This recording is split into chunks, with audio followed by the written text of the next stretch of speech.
ஒரு விவசாயி தன் வயக்காட்டில் நன்கு விளைந்த காய்கறிகளை அறுத்து எடுத்துக்கொண்டு ஒரு வண்டியில் ஏற்றி எடுத்துச் சென்று கொண்டிருந்தார். அப்படி அவர் எடுத்து சென்று கொண்டிருந்த போது அவருடைய வண்டி ஒரு பள்ளத்தில் மாட்டிக்கொண்டது. வண்டியை விட்டு இறங்கி அவர் பலரிடமும் உதவி கேட்டார்.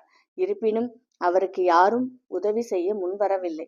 பிறகு அவர் கடவுளை நோக்கி, கடவுளே, எனக்கு உதவி செய் என்று வேண்டினார். இருந்தாலும் அவருக்கு உதவி செய்ய யாரும் வரவில்லை. இதனால் சோர்வடைந்த அந்த விவசாயி தானே அந்த வண்டியை முன்னே தள்ளினார். பின்னர் அந்த வண்டியானது எளிதாக சுலபமாக மேலே வந்தது. அப்பொழுது அவர் ஆச்சரியப்பட்டார். வண்டி என்ன, எப்படி இவ்வளவு எளிதாக மேலே வந்தது என்று. அப்பொழுது பின்னால் பார்த்தால் ஒரு முதியவர் அந்த வண்டியை தள்ளி கொண்டிருந்தார். அந்த முதியவரை பார்த்து விவசாயி, நான் கடவுளிடம் பலமுறை உதவி கேட்டேன். ஆனால் அந்த கடவுள் கூட எனக்கு உதவி செய்யவில்லை. இருப்பினும் உங்ககிட்ட நான் உதவியே கேட்கல. ஆனா நீங்க எனக்கு உதவி செஞ்சிருக்கீங்க என்றார். அதற்கு அந்த முதியவரோ, கடவுள் உதவி செய்வதில்லை என்று யார் கூறியது? நீ சிறிது முயற்சி செய்தால்தான் கடவுள் கூட உனக்கு உதவி செய்வார்.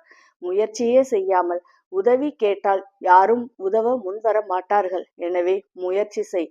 இது போன்றுதான் நம்முள் பலரும் முயற்சியே செய்யாமல் பலரிடம் உதவி கேட்டுக் கொண்டிருக்கிறோம். முதலில் முயற்சி செய்யுங்கள். அதன் பிறகு வெற்றி நம்மை தேடி வரும்.